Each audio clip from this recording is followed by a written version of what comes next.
आपको पता है अल्लाह नियतों के ऊपर क्यों परखता है बंदे को। मेरी ये बात गौर से सुनिएगा।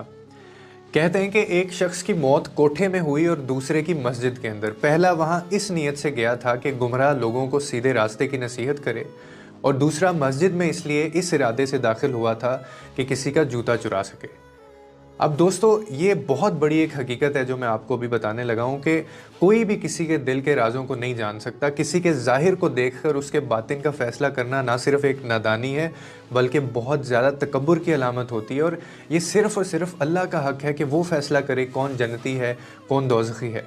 हम इंसान अक्सर दूसरों को उनके अमाल के ज़ाहिर से परख लेते हैं, और ये सोचे बगैर कि उनके इरादे क्या थे। एक नेक अमल अगर गलत नीयत के साथ किया जाए तो उसकी कोई भी अहमियत नहीं है, और अगर एक गुनाह अगर खलूस नीयत के साथ किया जाए तो अल्लाह की रहमत से वो माफ़ हो सकता है। यानी दिलों के राज सिर्फ अल्लाह जानता है, और ये वो इल्म है जो इंसान के फ़हम से बाहर है। हम किसी के चेहरे की मुस्कान देखकर ये नहीं जान सकते कि उसके दिल में क्या तूफ़ान मच रहा है, और हम किसी के सजदे को देखकर ये फ़ैसला नहीं कर सकते कि वो अल्लाह के कितना ज़्यादा करीब है। और ना ही किसी के गुनाह को देखकर हम ये तय कर सकते हैं कि वो अल्लाह से कितना दूर है।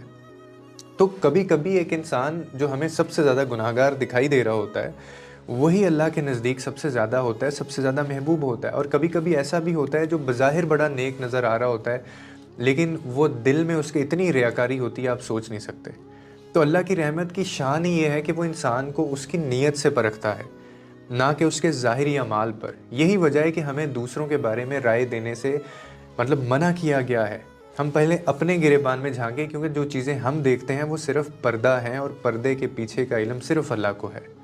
इसीलिए किसी की ज़िंदगी के बारे में फ़ैसला करना या उसे जन्नती या दोज़खी करार देना, ये हमारा काम नहीं है।